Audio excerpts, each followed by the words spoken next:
explicit connotations. I'm Elise from the crowdfunded translation project, and wanted to just tell you a little bit about what that project is and give you some updates about what I've been doing with your support.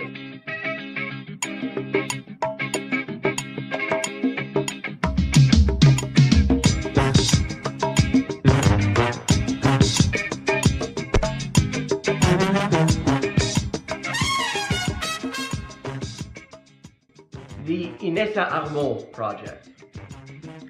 After finishing Kalantai's social basis of the female question, I put out a call for suggestions for the next project. One of those suggestions that I received was to translate the essays and letters of Inessa Armand, Kalantai's predecessor at the Bolshevik women's section. Suppressed by Stalin and never translated into English, Armand's writings enrich our understanding of the Bolshevik women's movement in the run-up to the October Revolution and the early days of revolutionary Russia. With your support, I have been able to translate all of her extant essays and am currently raising the last $1,950 to cover the cost of translating the remainder of her extant works, which at this point is just her correspondence. If you would like to support the project, all contributions are beautiful. You'll find links in the description.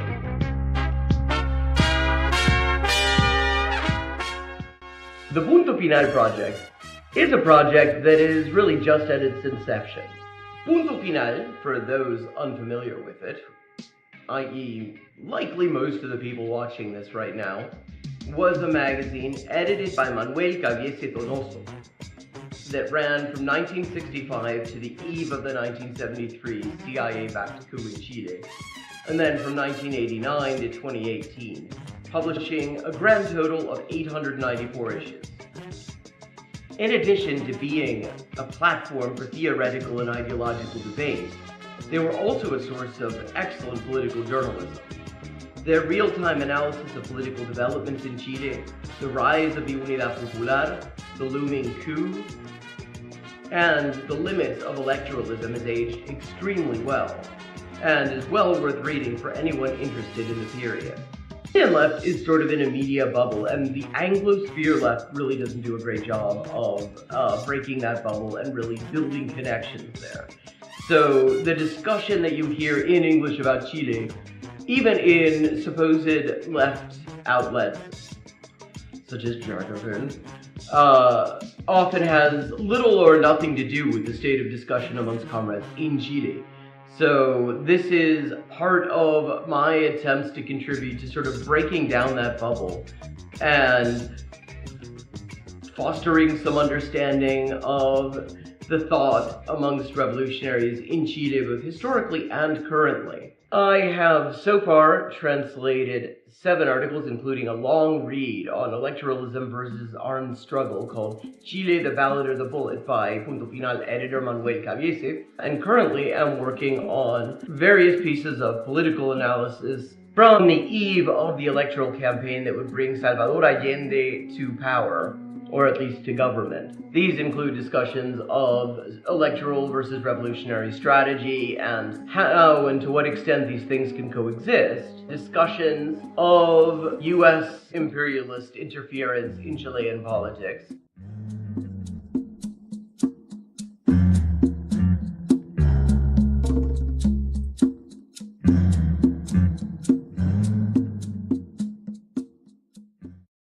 One of the challenges of this project, since its inception, has been getting the word out. The billionaire-controlled black box algorithms that dominate our lives don't like small creators or small projects. Nor are they particularly keen on ideological viewpoints that are inconsistent with the whims of billionaires. What's more, they positively detest anyone who isn't paying for reach. And then they turn around and make it ever harder to do even that in a useful way. The result of all this is that there are definitely considerably more people who would be interested in this project than actually see any of my posts about it. And that's why I have a small favor to ask you. Tell your friends about the crowdfunded translation project. Share the completed translations, link the Patreon and the Facebook pages. All those links are in the description. Let people know that this project exists and what it's all about. Let them know that I want to hear their ideas for future crowdfunded translation projects at crowdfunded_translations@elisehendrick.com. And if you've got any ideas, I'd love to hear them. Ultimately, the crowdfunded translation project is for us all. The whole idea is to translate texts that have fallen through the cracks by making it economically viable for a professional translator, i.e. me, to work on them and to make the results freely available to everyone. I think that a lot of great things are coming out of the project, and even more can result from it yet. But it all depends on making the project visible to the people who might benefit from it and consider supporting it. Thank you for watching for this length of time. I hope you found it interesting, and I hope that it will encourage you to get in touch with the crowdfunded translation project, look at our translations, to get in touch with, to get involved with the crowdfunded translation project. Make suggestions, read the translations, let people know that this exists. This could be a great resource, but it's been a real fucker trying to get the word out about it. So thank you very much. Even watching this and commenting and leaving a like and sharing it on your platforms, or even to yourself in an email apparently, will help increase the visibility of this video and thus of this project. Thanks so much, and see you on the next stream. Thank you very much. Even watching this and commenting and leaving a like and sharing it on your platforms, or even to yourself in an email apparently, will help increase the visibility of this video and thus of this project. Thanks so much, and see you on the next stream.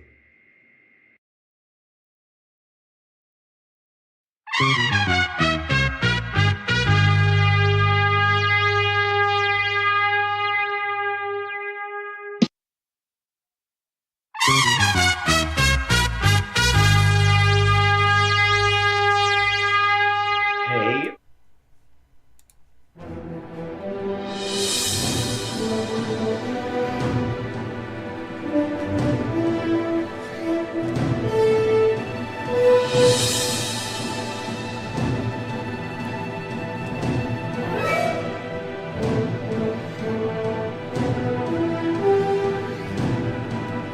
But welcome everybody. Be sure to hit the like button. Be sure to hit the subscribe button. I remember in middle school when you felt self-conscious if you were the last one to go through puberty. That really went topsy-turvy, didn't it? Sometimes the Hasbara, it's too much explaining yourself and it's too apologetic. Be sure to hit the notifications bell. I actually do believe Israel won't just bomb countless civilians. Be sure to tweet this out. Be sure to put this up on your Facebook. You have to be kind to people. Being kind is the guys in this mess in the first place. You can put this up on your Reddit. Chile is a country. Be sure to cut and paste, a link to this to go into your favorite Facebook chat group. It's good to see so many normal people in here. Now, spanking isn't just my deep, dark personal secret. It's America's deep, dark secret. I've never seen it explained so simply anywhere. Put this on WhatsApp. Put this on Telegram. Put this on your favorite messenger app. Hello, and welcome to Where the Fish Lives at the Untitled Anarchist Seagull channel. I'm your host, an Untitled Anarchist Seagull called Elise. How's everybody doing? Hi, Tomas. ¿Cómo estáis? Oh, yes, he is. He is epically cringe. It is the main thing that he is. That is what the C in CPI stands for. It's the Cringe Political Institute.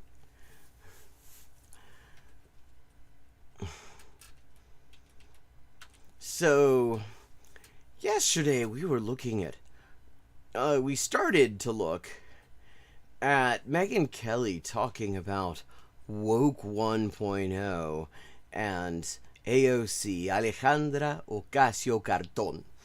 And I thought we might just continue on with that.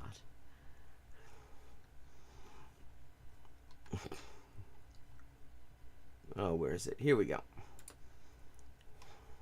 Let me just back this up, because we got like 3 minutes into nice it. Living, and she's got a social media presence. This woman is not hurting. God, that excesses of woke, which now she wants to call woke 1, as though it's separate and distinct, and yes, can be something that's disavowed. Well, I mean, surely anything is something that can be disavowed. That's how disavowing works. You can disavow anything. Bonsoir. Well, this guy in the middle looks like he probably eats flies in his spare time. Woke 2. It's all woke. Woke is one thing. It's been foisted on us by lunatics like AOC. Yes, the woke foisting. The woke foisting of Alejandro Ocasio-Carton. For the better part of 10 plus years now, longer really. So woke is, let's just recap. Woke is one thing. It is a unitary ideology, and maybe Megan's going to tell us what it is. These people have been demonizing woke for so long. They've made so much money grifting off of outrage baiting about woke, and I have yet to hear a single one of them ever try to actually define it.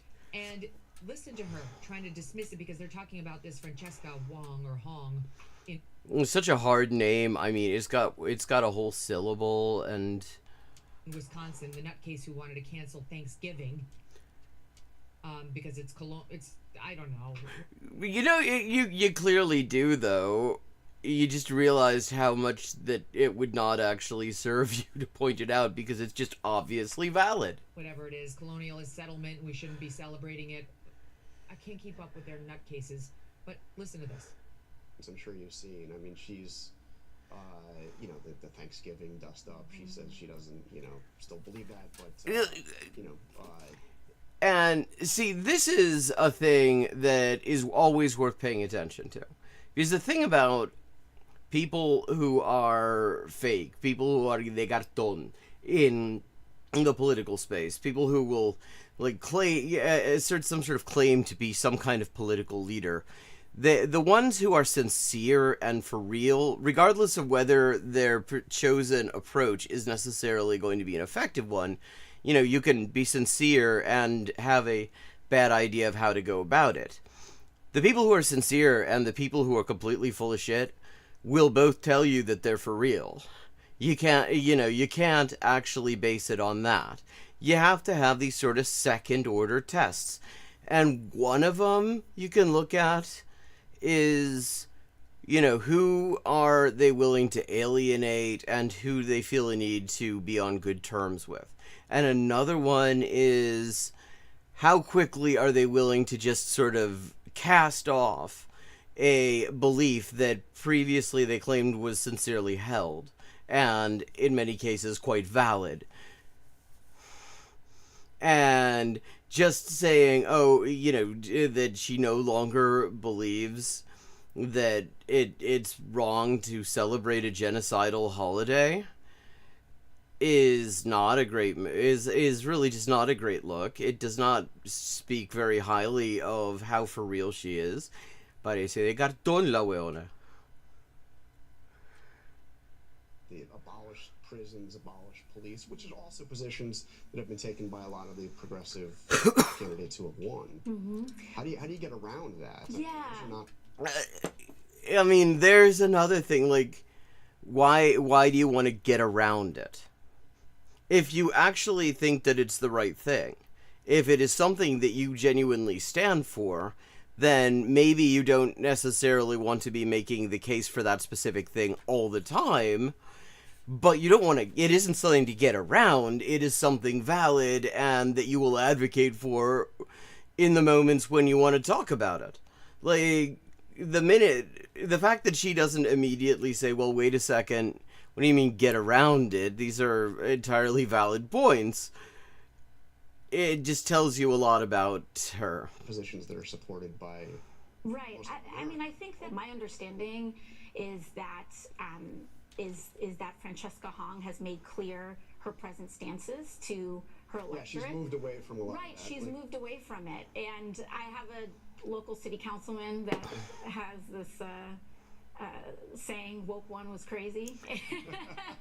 Yeah, and Spooky Scary Socialist had it quite right a few days ago in response to this. There's a video, if you look on his channel, you'll find a video on this, where he points out that the fact that they're just sort of casting off things that they argued quite impassionedly and quite seriously and quite validly for like this as woke 1.0 does not bode well for where they're going to be standing on Palestine in a couple of years. And actually, I mean, A.O. Carton is a good example of this, with her, Kamala and Biden are working tirelessly for a ceasefire bullshit, and her Iron Dome votes and all this shit.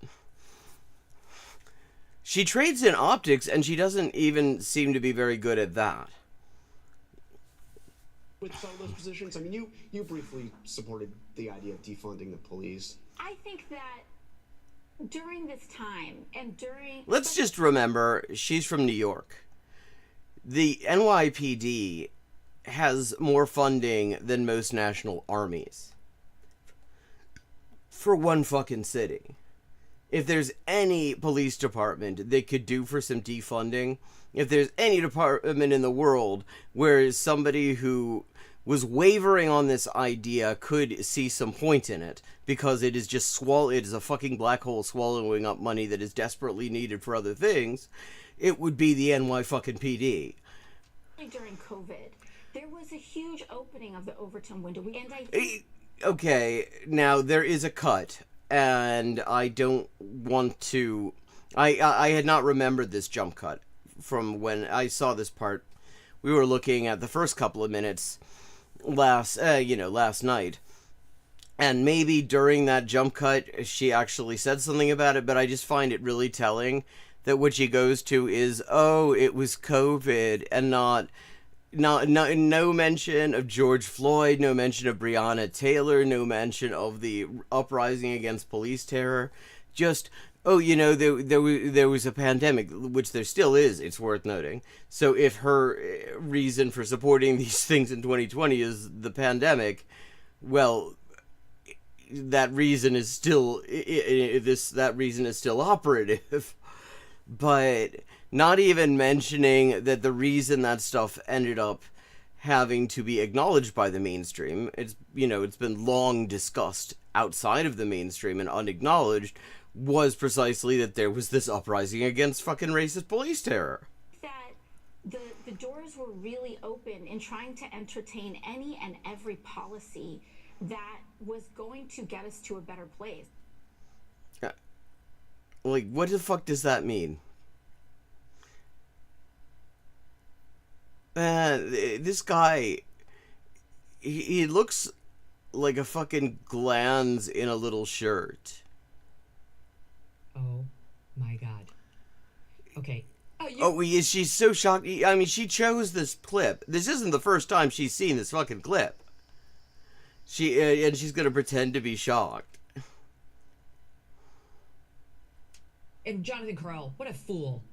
He's like completely enamored with her. Like she's got him leading him around by the balls. No, she isn't.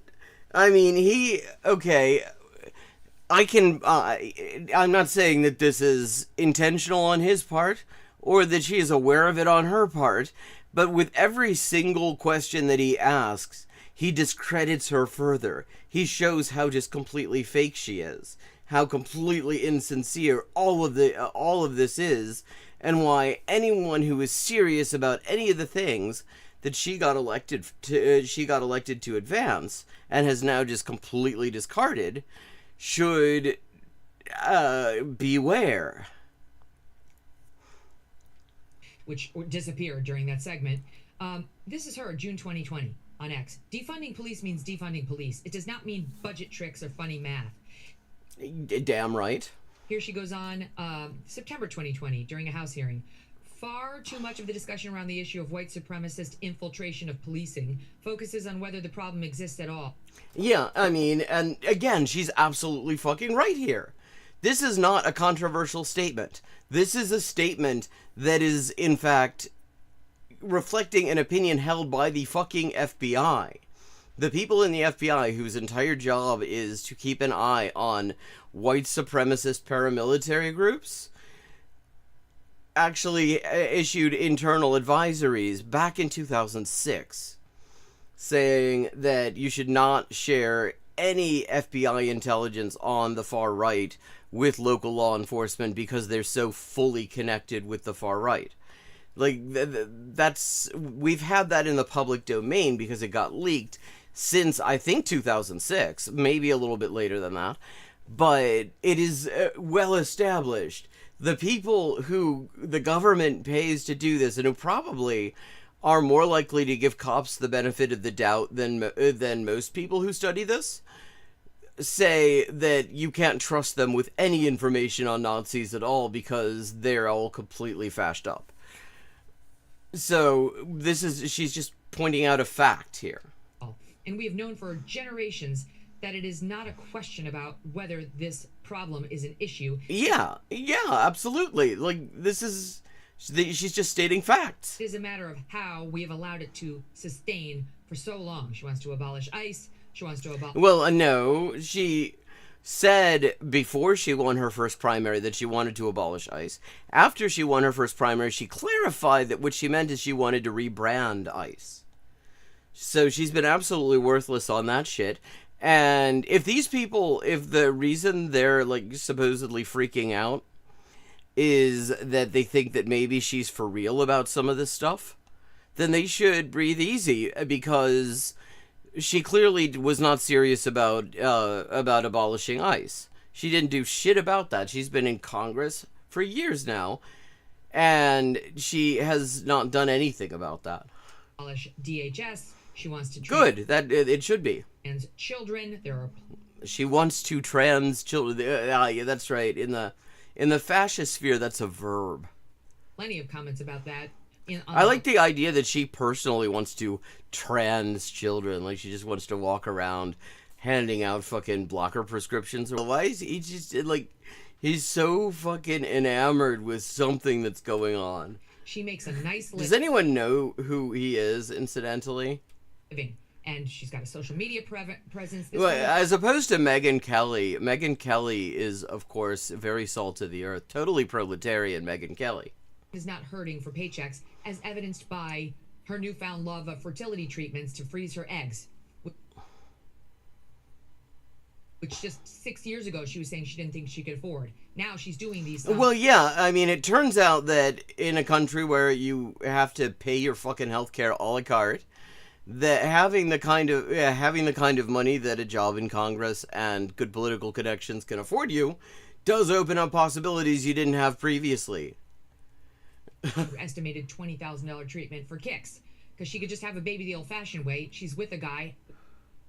Maybe she couldn't. Maybe she doesn't want to now. Maybe, like, why are you so concerned about her eggs? They've been together for 5+ years. You don't have to freeze eggs in that situation. I mean, apparently you do, because she did that. This guy is just happy that he, at the mention of eggs, because he just likes the egg representation. She's got money, is my point. Unlike the inner city children. Yes, who are more likely to actually stand for the things that she's cast off than she is. Hey, Badger. Down in the towns she advocated get rid of their police forces. Well, yes. I mean, and it's kind of hilarious to hear Megyn Kelly get mad on behalf of people in the inner cities who, you know, she doesn't want to just say, she means black people and brown people. The people who, when the cops murder them, Megyn's actually kind of cool with that. I mean, she doesn't even pretend not to be cool with that. She doesn't put on fucking cracker kente cloth herself. And so, I mean, that's why she would like there to be more cops there. I am so infuriated by this. Heather McDonald, who I know we all trust, is the preeminent authority on keeping track of the damage caused by the BLMers like The BLMers. AOC. Okay, yes, what damage has been done by the BLMers? And she estimates, based on actual data that she got from the FBI, this is not her finger in the wind, 2,500 additional black homicides. By whom? Happened in the immediate aftermath of the summer of 2020. Okay, so what... In addition to what, exactly? And where?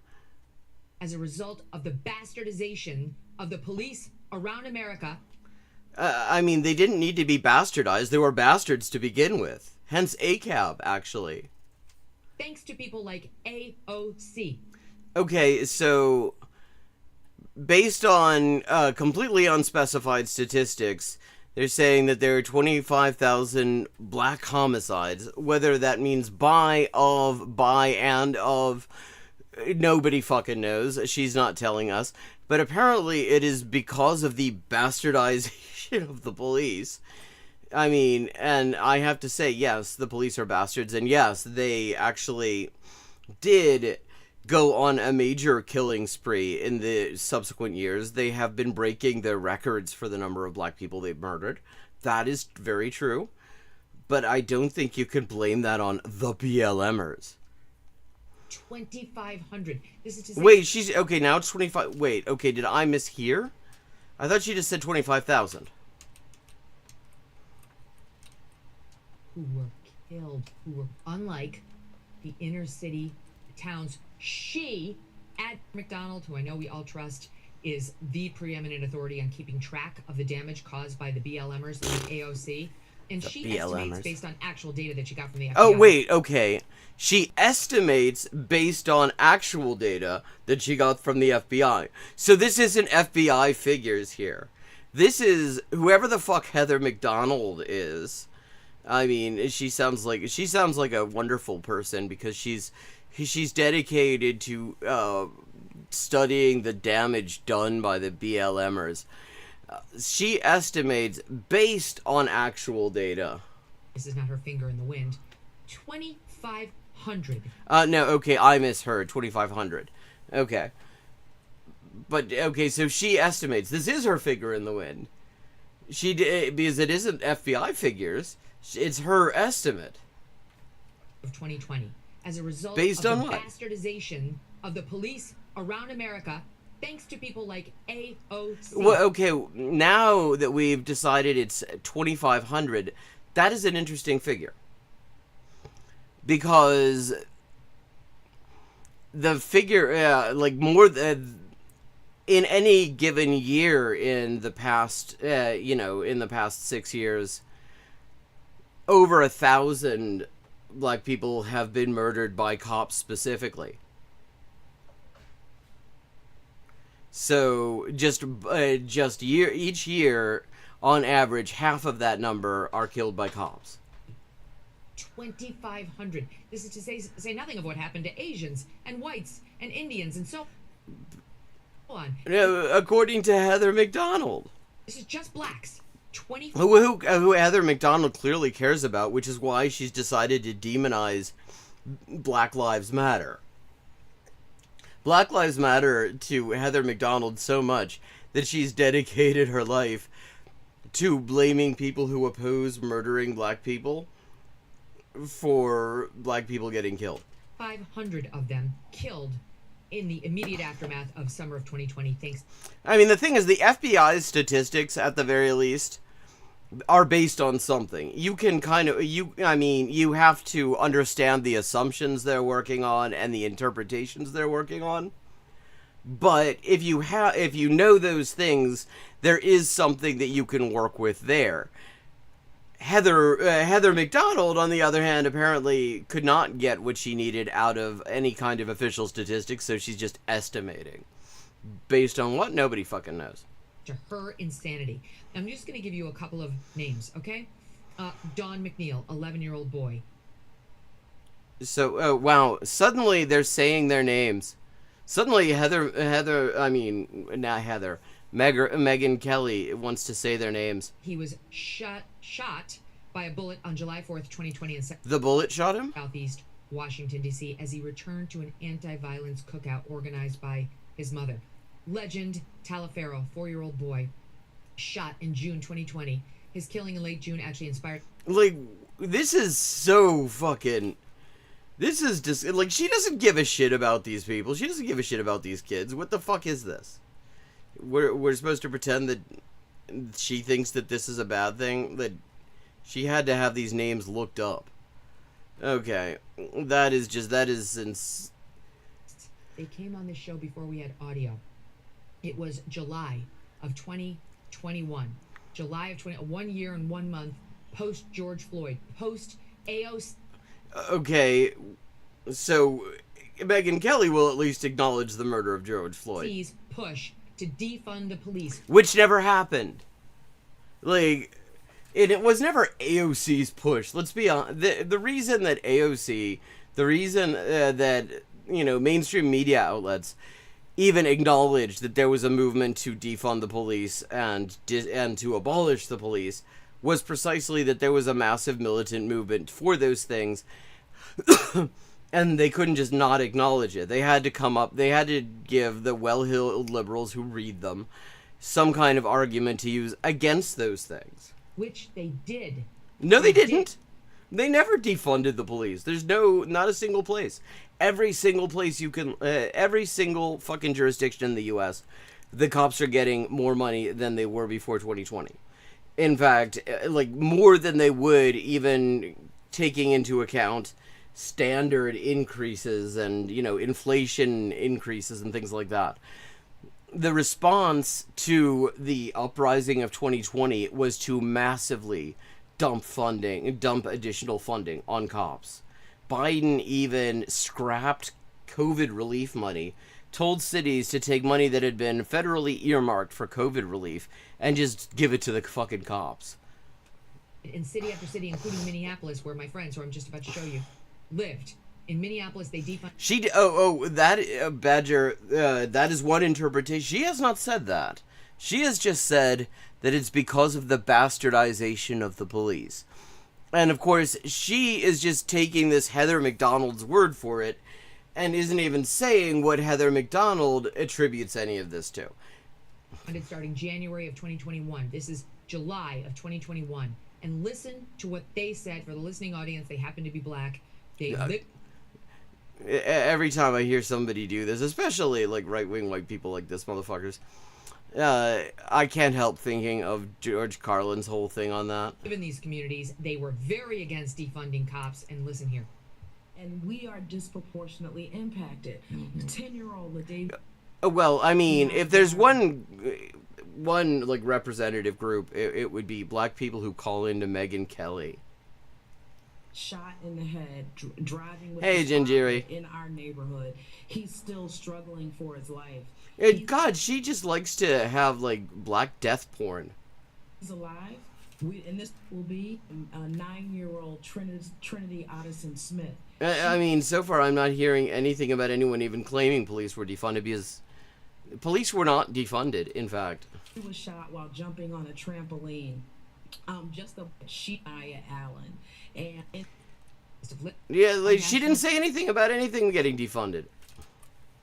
And Anaya didn't survive either. For the first time since World War II, our national debt has exceeded the gross domestic product. Why are we suddenly talking about this? And why is she wearing a different white shirt?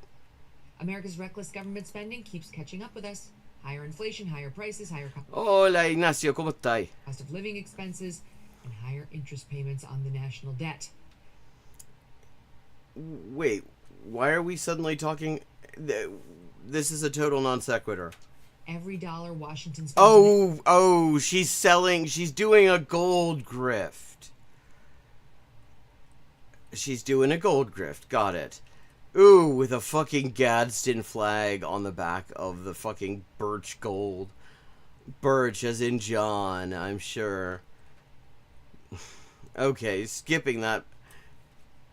And obviously the numbers, you Oh, the U.S. editor of the white supremacist hoax website Unheard. You read off, but I'll never forget the case of a 1-year-old named DeVell Gardner Jr. DeVell Gardner was shot. Oh God! Wait. Okay, is this all this is going to be now? You're going to talk about their favorite black children who got shot? Is that what this is going to fucking be? Ugh. God, this is. No. Get back to college. You know, like we experimented a little bit. It's like, no, you were. Well, yeah, we did. And I just, that side of that I'll never forget. And so you're right, the way that AOC just sort of flippantly says, like, well, yeah, we tried some crazy stuff, like as though it was but they didn't try anything. She just tweeted about stuff. She never did shit about defunding the police. Nobody did. I mean, what's wild is the only place in the only universe in which anyone actually still believes that that Alejandra Ocasio-Cartón actually stands for the things that she used to claim to stand for is on fucking far-right hoax channels like this. In college, you know, like we experimented a little bit. It's like, no, you were a grown-up. And look, if you want to say I was wrong then, and then explain how your view. Well, but she was right then. That's the problem. She was right then, and she abandoned it the minute it became inconvenient to her political advancement. What do you believe about policing, and what were you wrong about? And you're right. And what changed? I mean, I have to say, like, fuck this guy, fuck all of these three people, fuck them many, many times in all sorts of directions.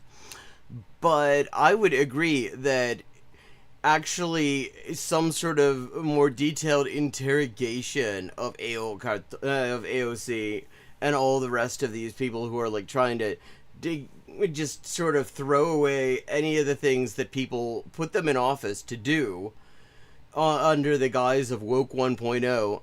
I do think forcing them to give some sort of precise reckoning of what that actually means and get them on the record, it would be a good thing. I actually think that would be good. Precisely because it would force them to actually admit either they were never for real, or they've just abandoned inconvenient positions. Change your view. And Jonathan Karl was like trying to help her, being like, of course, yeah, it wasn't a big deal. I know. It's like, wait a second. I mean, it wasn't, though. I mean, nobody did anything about it. That's why Heather McDonald isn't pointing to, Megyn Kelly is not pointing to Heather McDonald, pointing to estimates based on real figures that show how police spending has gone down. Because it hasn't anywhere. Aren't you supposed to be, like, at least a little bit inquisitive, a little adversarial, and press her, like, so what was... I see, but I think...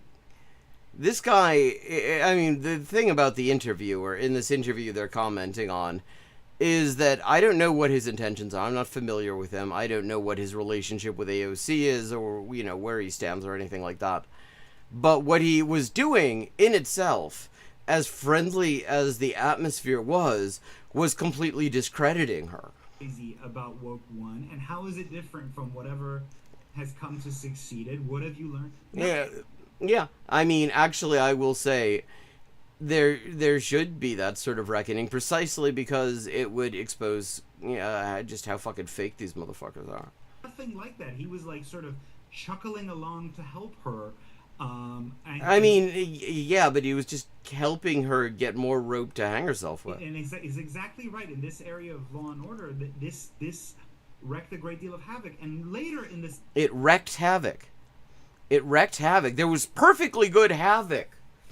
And AOC wrecked the fucking havoc. I mean, now we haven't got any havoc. The havoc's in the shop. The havoc's on the fritz because fucking AOC and her defund the police tweets wrecked the havoc. Same interview, AOC goes on to say that we had, as a result of it, lots of useful conversation or productive conversations. And Yeah, which is the sort of bullshit you do when you want to move away from the fact that either you genuinely did believe the thing, and you do not actually have a valid reason why you shouldn't believe it, or you never believed it, and you don't want to talk about any of that. So you say, oh yeah, you know, it's good that we had the conversation, though. The upshot of those productive conversations is that in a lot of blue localities, they went back to refunding the police, and they dropped this. I mean, as far as anyone can tell, it's Chiose who tweeted that, and it's just been running from there, because Chiose was talking about like anti-racism and supporting opposing police murdering black people, and he said, yeah, woke one was crazy. I don't think that it has any more of an origin story than that, personally. But it is really telling how it's exposing all of these fucking fake ass opportunist motherfuckers. Like that sort of defund ideology. The defund ideology? You mean abolitionism? Is by productive conversation is we were proved to be wrong, that in fact... Proved how? Nobody did an experiment. Nobody tried it out. Because the response to seeing just how much opposition there was to the fucking white supremacist police system that we have in this country was that the ruling class got very, very nervous, because they know in the end the only thing that is actually their only real claim to be the ruling class is that there are cops who will take their orders. And the fact that those cops actually got repeatedly humiliated during the uprising. There's some hilarious footage out of Philly where some protesters rocked up on a police station, and the police, when they saw that the protesters weren't going to stand still or run away, but they were actually advancing, they just ran away. I mean, not an orderly retreat, not, having each other's backs. They just fucking dipped. It was absolutely fucking pathetic, and there was a fair bit of that. And it was kind of, I mean, in a way, sort of an October 7th moment for the ruling class here. Because, this is their fucking Gaza division getting defeated, getting humiliated by people who really should not have been, were at a complete technological disadvantage, and so they immediately started throwing massive amounts of money. So we have not had an experiment in defunding the police, because everybody just keeps on throwing fucking money at them. You remove policing, you're going to have more crime, which anyone could have told them. But yeah, except there's absolutely no evidence of this. There is, anyone could have told them that, but the thing about things that anyone could tell you is that anyone's often full of shit. You don't want anyone, you want facts. And the facts are that there's absolutely no relationship between crime levels, crime rates, and police funding. Time as well. It's like, what did they mean by it was crazy? But I think it's pretty obvious what they meant. They meant that they're just completely disavowing all the stuff that they were put into office, because the positions that got them elected. You've changed. So what made you change? How opportunism. Have you changed? Same thing with the... Is this guy in the middle, does he talk? Or is he... or is he just fucking gooning here? Just watch this guy in the middle.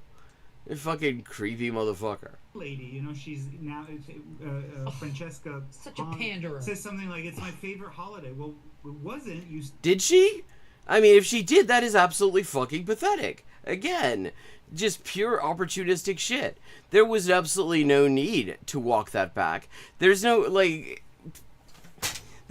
evidence that people suddenly forgot that this country is based on fucking genocide. It's just that the fucking ruling class decided that they don't even want to accommodate that level of honesty about history. So she could have, if she'd actually did that, that is absolutely pathetic and cowardly, and honestly, if it could possibly have lost her the small number of votes that she lost that primary by, and if so, she would have fucking deserved it. Because that is just pure cowardice. There was...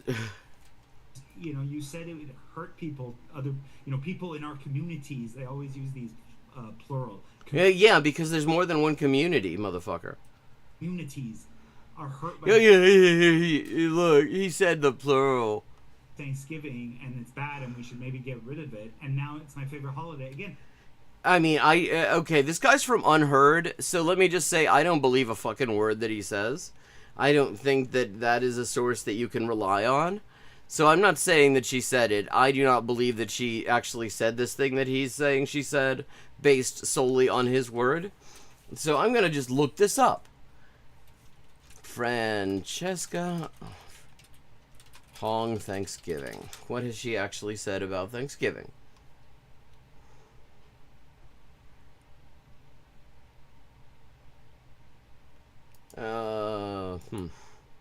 Okay, this is August 5th. Archive.org, because I do not give any clicks to the fucking New York Times and their paywall. Let's find out. Let's find out if there's any truth to this.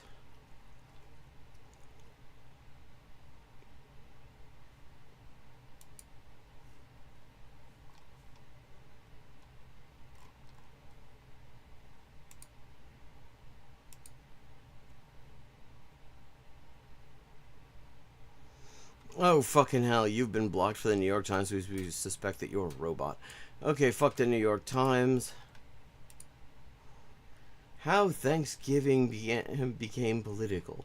Okay, here we go, MSN. Francesca Hong walks back, cancel Thanksgiving post before Wisconsin primary. That is pathetic. And it drew backlash from racists. What has she said since?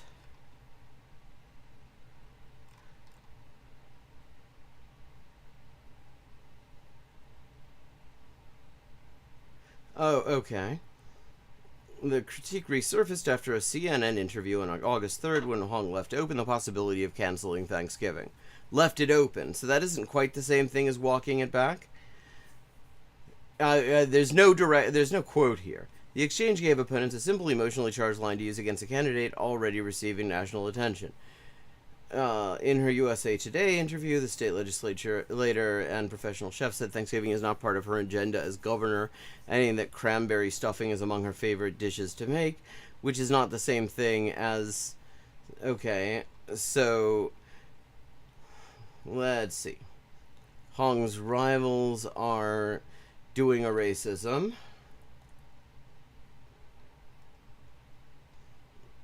Okay, so, yeah. The best I can find on here, she did not actually change her mind about this. As far as I can tell from this reporting, she did not actually walk that back. She just said that this was not her, that... Well, I mean, she can, as governor, she would be able to decide what is a state holiday. So she has, so according to this, she never actually distanced herself from, she didn't, walk away from that position that she opposes the holiday. She just said it wasn't, what she wanted to be talking about now, and said that there is a dish associated with it that she actually likes to cook, which does not actually really say anything. It's like a conciliatory thing without actually... So this guy's full of shit as far as I can tell. She has not actually walked that back. Unless somebody else finds something that actually says different. So what did you go through? Is there going to be some sort of reckoning for why it went wrong? What, reckoning over what? Presser on her take. A reckoning over he's talking about a tweet about Thanksgiving from several years ago. And he wants a reckoning. Let's remember that Unheard, one of the things Unheard is responsible for in Britain, where it is most present, they played a major role in creating the propaganda cover that allowed the British government to kill about 180,000 people by not doing even the bare minimum about the ongoing pandemic. So, I mean, if we want to talk about reckonings and we want to talk about Unheard, I do think that Unheard really is due a reckoning. I think that, I mean, really, the ongoing public inquiry ought to be expanded to include propaganda outlets like Unheard and the really criminal role they played in killing lots of people by telling people that the fucking virus was no big deal and all this shit. Not Francesca Hong for tweeting about Thanksgiving years ago. Jesus. Previous position and argue it to her. What do you mean? We are a colonialist settler society. We have oppressed Native Americans and the indigenous people here from the start. I mean, how could you feel comfortable with Thanksgiving? I mean, honestly, I mean, the ironic thing about this is they're coming from absolutely the worst possible place. But I actually have to say, in terms of what needs to happen when it comes to these politicians, these like DSA, SOCDEMs, and their tendency to abandon the positions that got them elected in the first place, is actually remarkably similar to what I would like to see in an interview, because I do think a reckoning there is appropriate. But the thing is, they're going based on the assumption from Unheard, which the fact that it's from Unheard ought to already put them on notice that it's probably bullshit. That she walked back her Thanksgiving tweet, but there's no evidence she actually did. Don't you think that's wrong? Don't you think do you celebrate Columbus Day too? Like what? I mean, actually, again, yeah. I mean, if she had, in fact,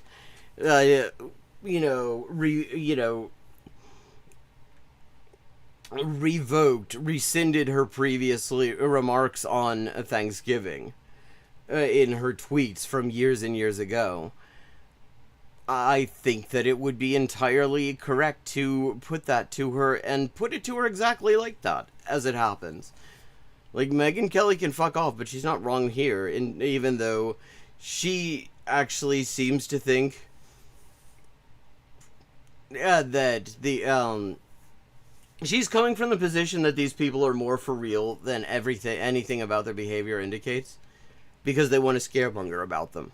Press her that way. There are all sorts of ways into it that the media won't do because they only have... This guy in the middle never talks.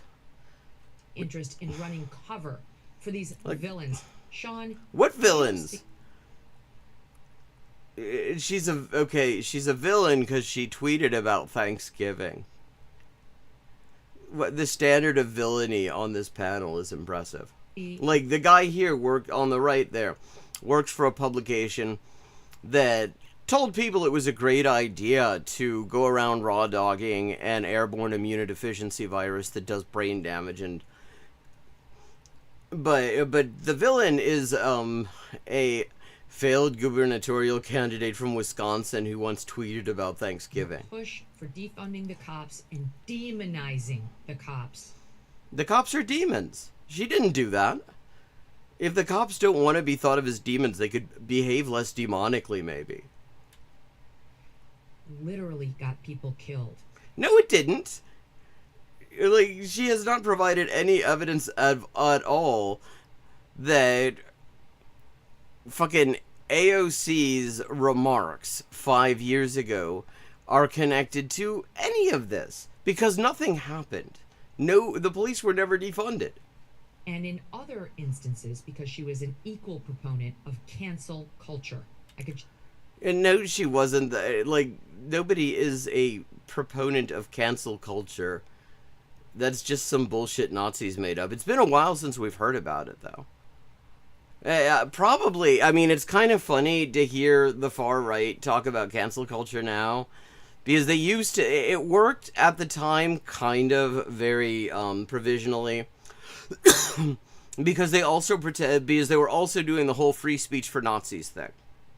And so, the media would just present them as being for free speech, leaving out the part where they only cared about free speech for Nazis.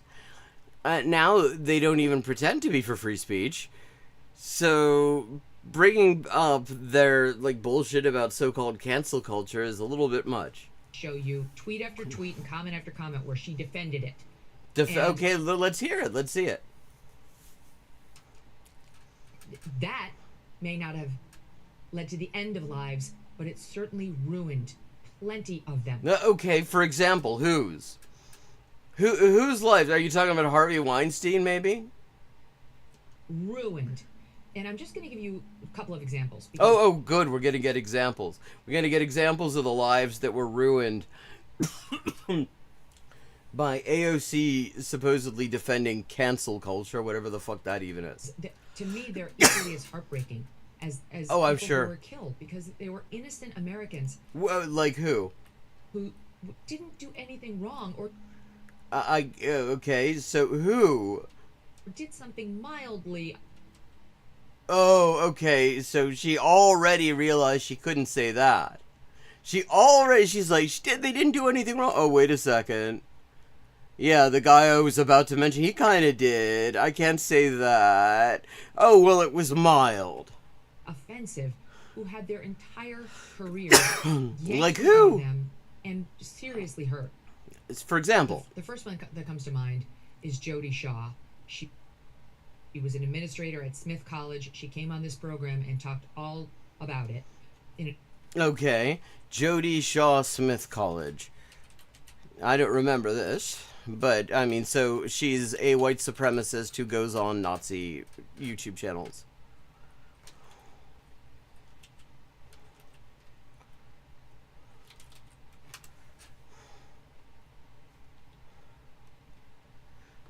Oh, okay. So she said some racism. The American Council of Trustees and Alumni. She's the Smith College whistleblower who famously resigned from the elite institution in January after producing a series of videos that exposed the school's divisive racial ideology. Okay. So her hero, okay, so the far right likes her because she said that Smith College isn't racist enough. Here's some background on her.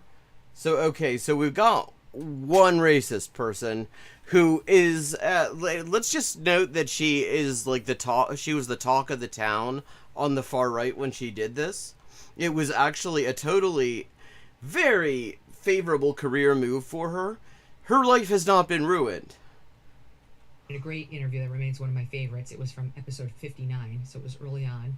And it got started because she went on Facebook one night, very mild-mannered, and said, I don't want to talk about my whiteness as the condition of doing my job. I don't want to be told I have implicit bias. But you do. Actually, she has explicit bias. Which is why she's decided to hang out with white supremacists rather than Smithies. In order to keep my paycheck at Smith College in an administrative role. And one thing led to another. They forced her out. Okay, so first of all, she resigned. They didn't force her out. And second of all, yeah, I mean, she was saying that she didn't like the fact that there was a policy against being racist at Smith College. And so, yeah, I mean, clearly it was a matter of incompatibility. But it did not ruin her life. It did not ruin her career. She is, I mean, very popular, it seems, as a sort of third C-list grifter on the far right. I touched base with her about a year and a half ago. Her life still had not recovered. In what way? She hadn't found another job. She was shoveling snow to try to support her 2 children. AOC and her... Oh, okay, and so it's AOC's fault that this woman decided that it might be a good career move to be a professional racist? Banal attempts to wipe this all away, cancel culture and woke one, as just like, ha ha ha, temporary insanity. Here's Jody Shaw the original part of the original video. Dear Smith, watch this. I ask that Smith College stop reducing my personhood to a racial category. But they don't. I mean, it's just pointing out that, yes, I mean, it is all very much the sort of liberal version of anti-racism. And so it is all very formalized in not necessarily the most useful possible way. But, like, that's her problem, is just that there's any acknowledgement of racism. That there's any acknowledgement of white supremacy. I must think and feel about myself, because I feel like you do that a lot. I know you do that a lot, and I need you to stop doing that. Stop presuming to know who I am or what my culture is based upon my skin color, because you don't know that. You don't know that about anybody. And just... except for yourself. Stop asking. I mean, the fact that you've gone on a white supremacist YouTube channel does kind of tell us a little bit about your culture, though. Asking me to project stereotypes and assumptions onto others. She clearly... Wait. She doesn't want to be asked to project stereotypes and assumptions. Like, she's, again, doing the most stereotypical thing that she could possibly do here. Which is, she tried to become a white supremacist celebrity by, you know, trying to dunk on Smith with the far right. It didn't apparently go perfectly for her. And so now she's playing the victim. Like, this is where, I mean, just to remember back when Dave Chappelle was actually funny, he had a bit about how when keeping it real goes horribly wrong. And it would seem like this is a good example of that, actually, on a certain level. Because she didn't have to go and do public racism. She didn't have to resign. She thought that that was a good move at the time, and it wasn't. And she still seems to be more or less okay. On their skin color. Okay. Hello, Zero 1917. Cancel culture. The term cancel culture comes from entitlement. Well, yes, it comes from the entitled attitudes of fascists who feel that they should not be criticized. That, you know, that when people criticize them and point out how full of shit they are, that somehow is, like, the same thing as when they attack people and, you know, incite mobs against them. It does come from entitlement. And there's a lot of entitlement on this panel right here. You're not actually canceled. You're just being challenged, held accountable, or unliked. Yeah, exactly. They are just being challenged, held accountable, or unliked. What is Jody Smith? Was she being held accountable? She just got the name wrong. She can't even get the fucking woman's name right. She's Jody Shaw. Yeah, she was being held accountable. College because she said, "Stop making me talk about skin color all the time." Well, she went on a racist show, and she, by the way, she was not fired. She resigned. She made a public stink about it. She decided to tell all the white supremacists, because she thought that this would be a career move. It wasn't. She could have just not done that, and she probably would still have her job now. In fact, given the way that so many universities in the U.S.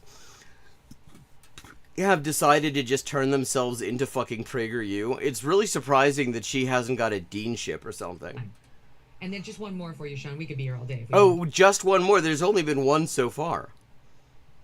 They're the victims of woke culture. But the victims of woke culture. Yes, let's hear about the victims of woke. So far, we got Jody Shaw. That's one victim of woke culture. Just pulled a couple randos. There's a couple. Mimi Groves. God, okay, that name is vaguely familiar. Who the fuck is Mimi Groves?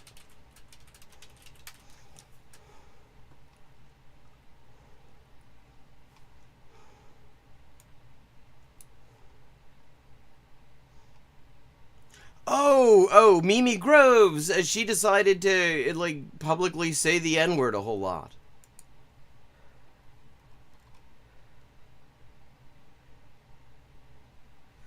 Mimi Groves was still a child when she said in a Snapchat recording, "I can drive," followed by the N-word, the racial slur. So, and she published this on Snapchat, it's worth noting. And that was probably a bad decision on her part. But, yeah, I mean, maybe don't, like, how did it, she was old enough to know better than to fucking say the N-word in the first place.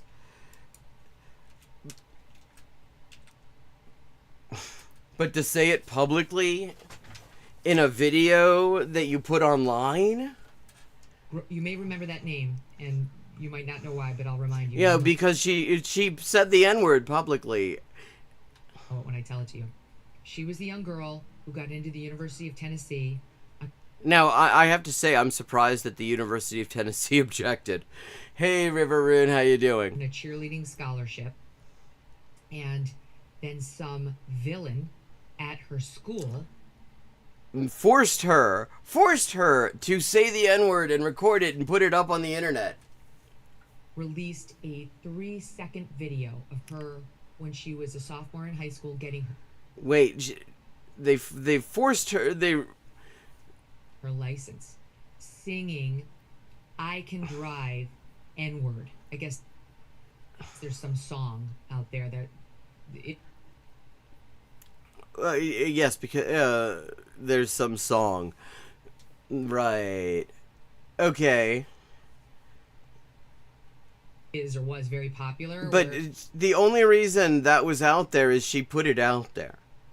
That wasn't a good decision on her part, and it is the kind of absolutely the kind of poor judgment I would expect of a high school sophomore, to be honest. But I would expect a high school sophomore to at least know not to say the fucking N-word. The singer says "I can drive" and then says the N-word, and it shows her saying that. Okay, like these are the people that she's decided are the martyrs of woke culture that she blames AOC for, and one of them, I mean, and the thing is, they both like made their own fucking beds, along with the actual N-word, along with the song. She sent this 5-second video to a friend. There was another person in the room, a man, a teenage boy. He videotaped it. I mean, it already was videotaped, though. Over the friend's shoulder, is my understanding. Held on to it for 2 years.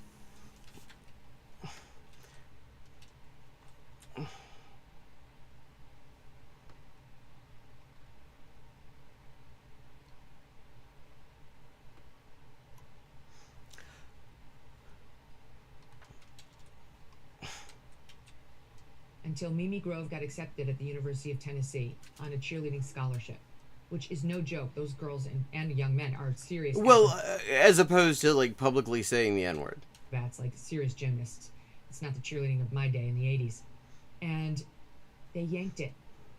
They yanked her scholarship, and they said either you will withdraw your acceptance at this university or we're pulling it. And she withdrew. Okay.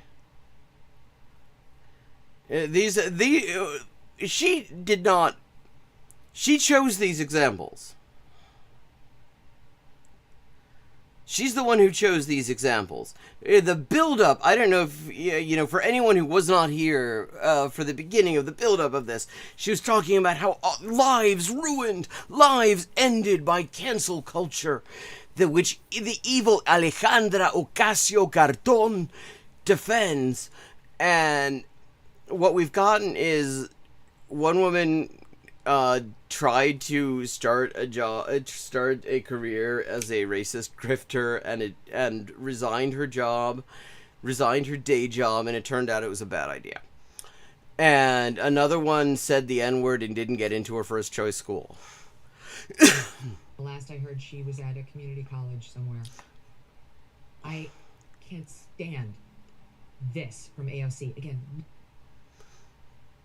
Look at how cavalier she is about what she helped do. Just so many innocents. Look at Wait, I mean, she hasn't come up with a single example of somebody who is in fact innocent, though.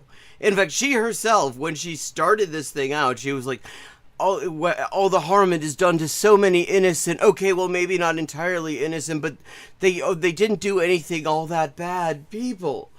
Like, she herself realized that the people she chose clearly were not innocents. I have a local city councilman that has this saying, woke one was crazy. De cartón la weona. Woke one was crazy. What the fuck is this guy? All this guy does is, like, goon with his fucking egg face. And occasionally, now he's also shaking his head back and forth. Like, why is he even here? He has not... We are 15 minutes into this. I don't think he's opened his mouth yet, except to go a couple of times. Like somebody dropped fish food into his little office. Disgusts me, John Davis. Disgusts. Yeah, she's basically... Oh, wow.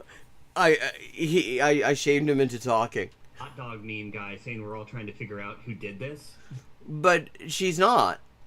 But I do think it is really instructive for two reasons. One, you get to see how clownish the corporate media is. Oh god, this guy's from the Federalist. Instructive for two reasons. One, you get to see how clownish the corporate media is. I love this guy from the Federalist talking about the corporate media like he isn't corporate media. Tim Russert, who hosted Meet the Press forever, the guy... yes, who also blurbed Rush Limbaugh's books. Used to be a Democrat Senate staffer. I think he was a chief of staff in the Senate. And yet he went on television and he would challenge everyone. He would come out with their full quotes. Except Rush Limbaugh's, who we spoke very highly of. Never knew how he was going to get you. He was an equal opportunity attacker. He came out... Yeah, he after the left and right. I don't think the left ever actually got on his show, okay? He made you defend past statements. And if you changed your mind, he made you defend why you changed your mind and why you were... I will, however, say, once again... Because, specifically, I mean, they are trying to pretend that all this evidence of fakeness is not real. Because these motherfuckers, they're trying to scaremonger off of the idea that these SOCDEMs are for real about the things that they said when they were trying to get people's votes.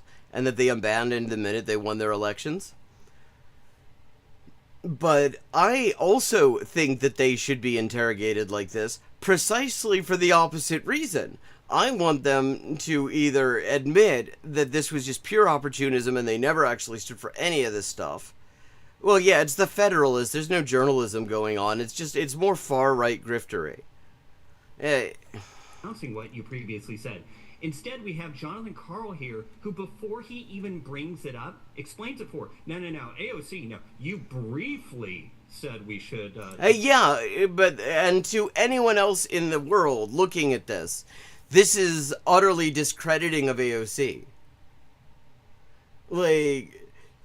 Because it shows that she does not believe in anything. Fund the police. It's all corporate media. The entire thing is them talking about the corporate media is the most ridiculous thing yet.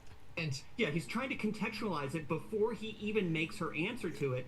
And but it contextualizes it in a way that makes her look bad. And then just giggles like a little schoolgirl as she says, welcome, it's crazy. It's instructive, her answer.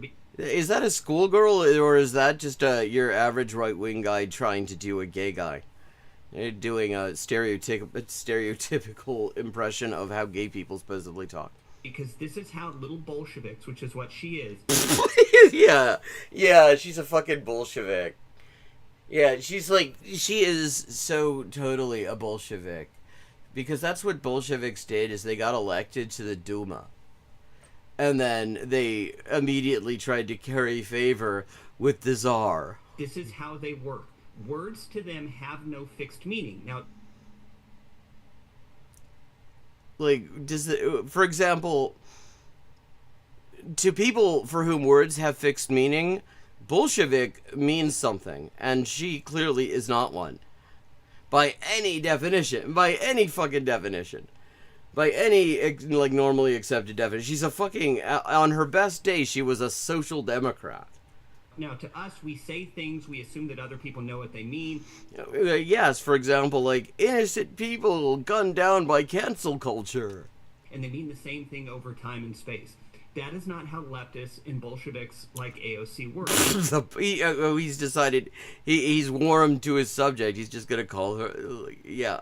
Let's see some AOC Bolshevik. Words are how you manipulate people in the moment. She understands that the stuff she said previously, which by the way, which got her elected, which won her a primary and a fucking election. 100% still believes. Based on what? Like what? Thanks for watching this. Oh wow, she's changed clothes again. So that was fucking Megyn Kelly. Jesus. So.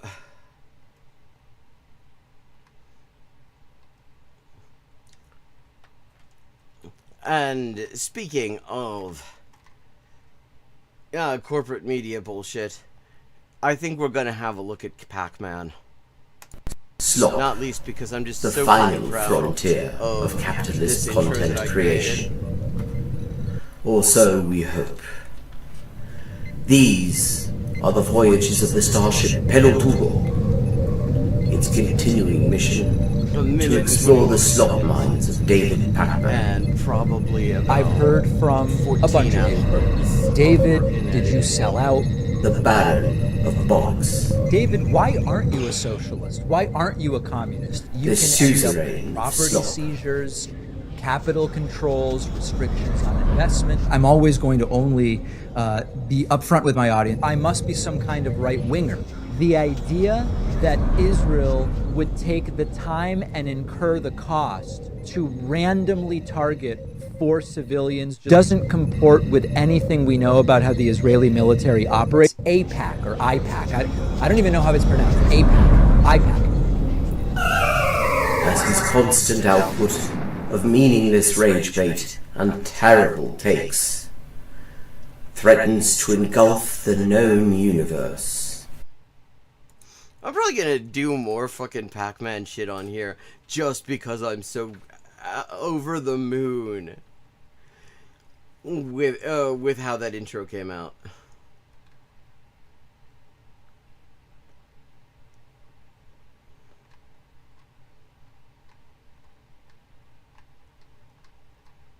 What have we got?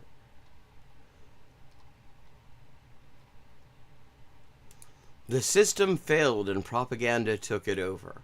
With David Pac-Man. Today we're going to take a look beyond the daily Trump circus and check out the machinery. Oh wow, so we're actually going to do something resembling journalism? You know, I almost called it a day, and then I realized that what would really sell the effect is to have a little Galaxy-class starship that was moving, tracking with the David Pac-Man Borg cube. Being built underneath it, and why this danger is not going to disappear when Donald Trump finally does. Wow, I think that counts as an admission, because these like the whole Trump slop ecosystem treats these things as if these problems did not exist before Trump showed up.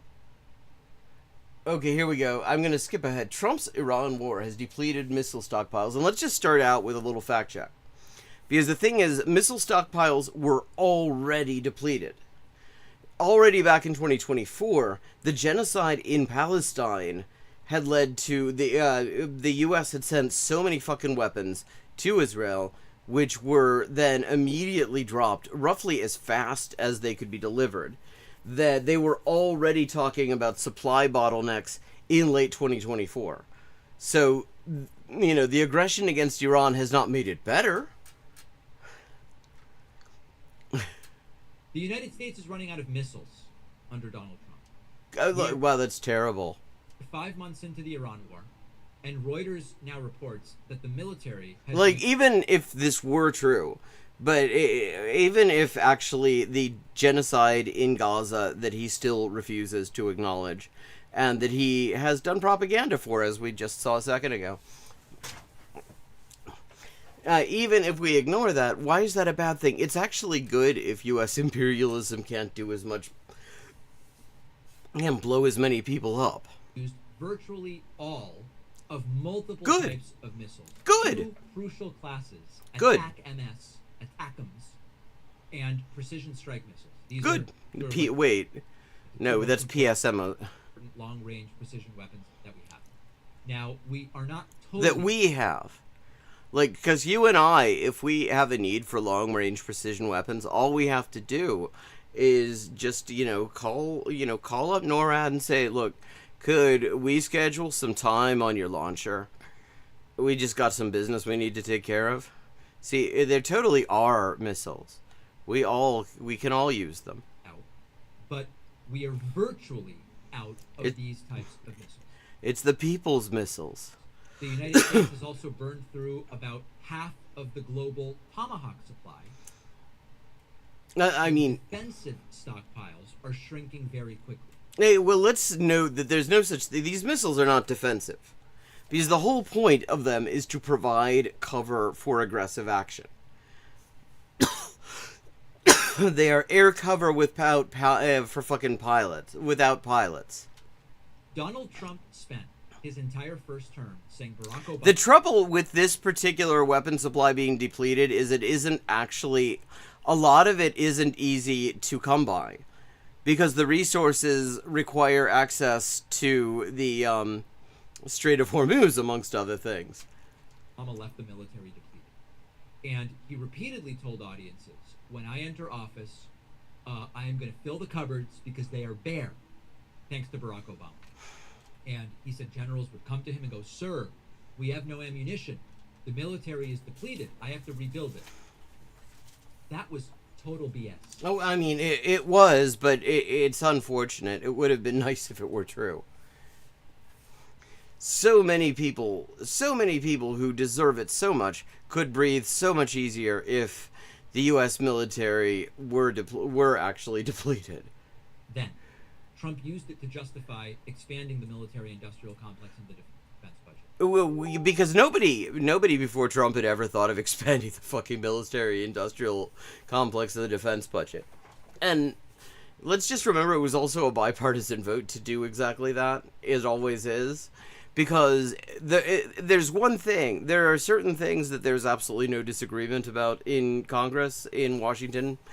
And expanding the military-industrial complex in the fucking Pentagon budget is one of the key ones.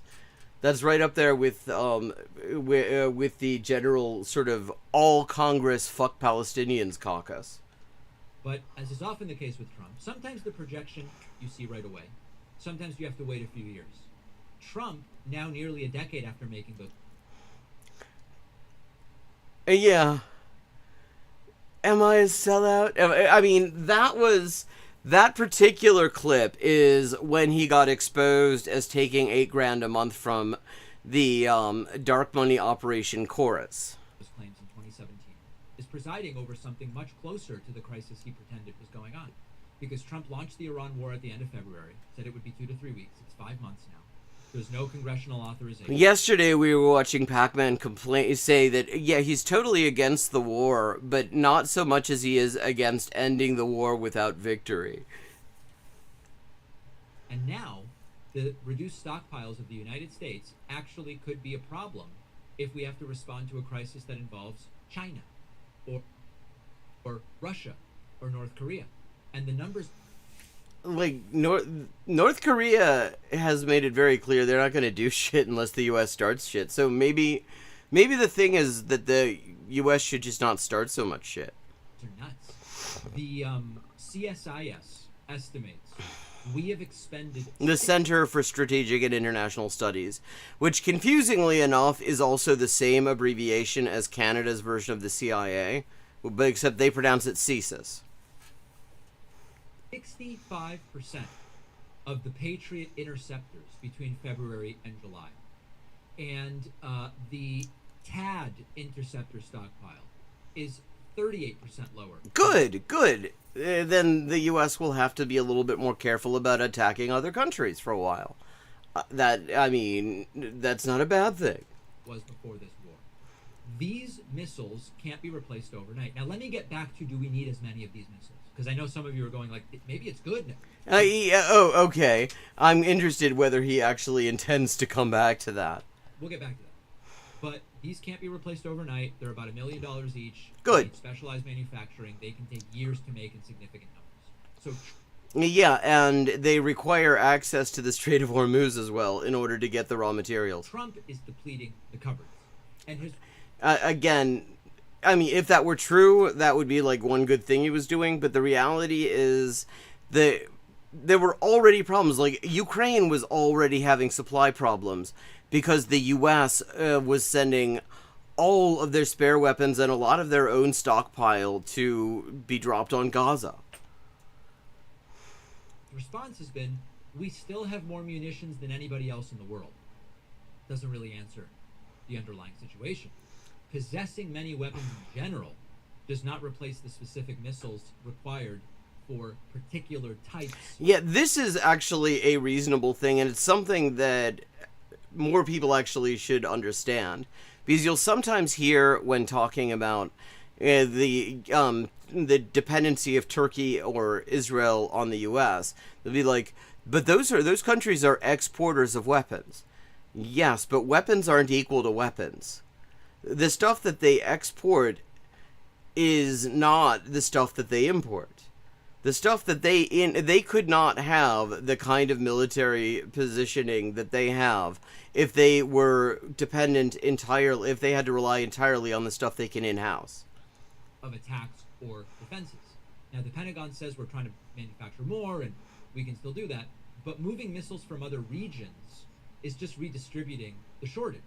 So, well, yes, but I fail to see where this is bad.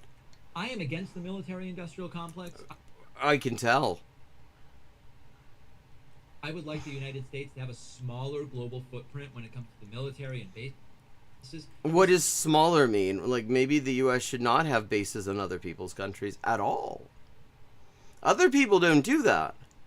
Does not be going, we need more missiles than ever. It sounds kind of like it's you going that way, though. The point is, Trump spent years falsely accusing Obama of leaving the cupboards bare and saying that that puts us at risk. And then he goes and he starts an unauthorized war. I mean, even if Congress authorized it, it would still be a fucking crime. Says it'll be quick. Burns through virtually all of our stockpile of two types of long-range... Tomas says the world is a better place when the U.S. has a missile depletion. Damn right. The cupboards were not bare when Donald Trump arrived. Actually, they were very close to it because of the genocide that will not speak its name on the David Pac-Man program. Now he is emptying them. And he is... If what he alleged Obama did put us... It's funny, he's talking to... Okay, I mean, on the one hand, I can see why he's bringing up Obama, because he did say these things, and it was bullshit.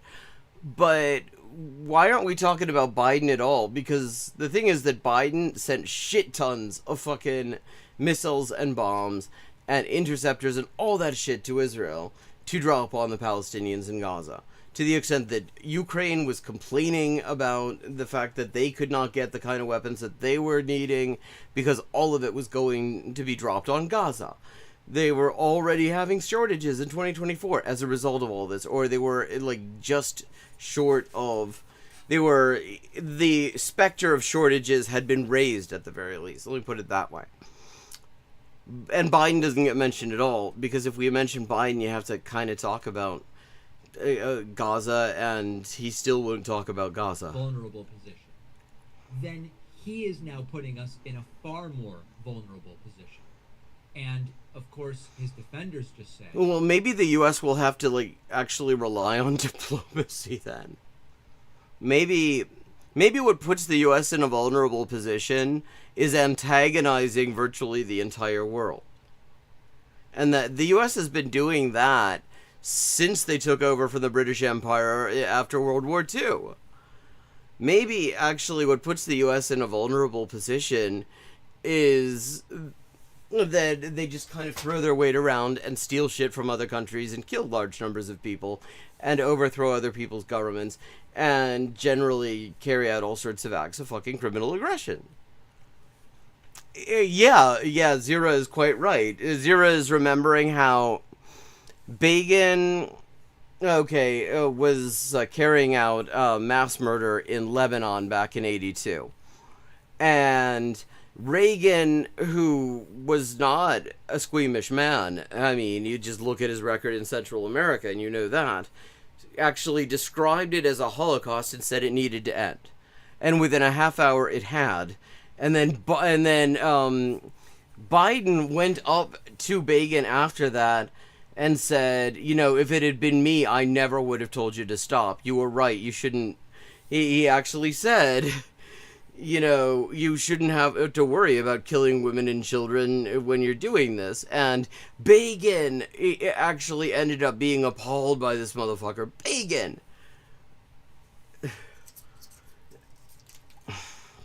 He had to do it. Iran can never have a nuclear weapon. Well, Iran doesn't want one. Didn't we destroy their nuclear program, essentially destroy their nuclear program when Trump bombed them in summer of 2025? Well, they rebuilt it. Okay. Yeah. And with that, it is time for me to wrap up for this week. Thank you to everyone who joined in. I hope you enjoyed the stream. I will be back on Friday at 11:30 p.m. U.S. Eastern Time, and I look forward to seeing you then.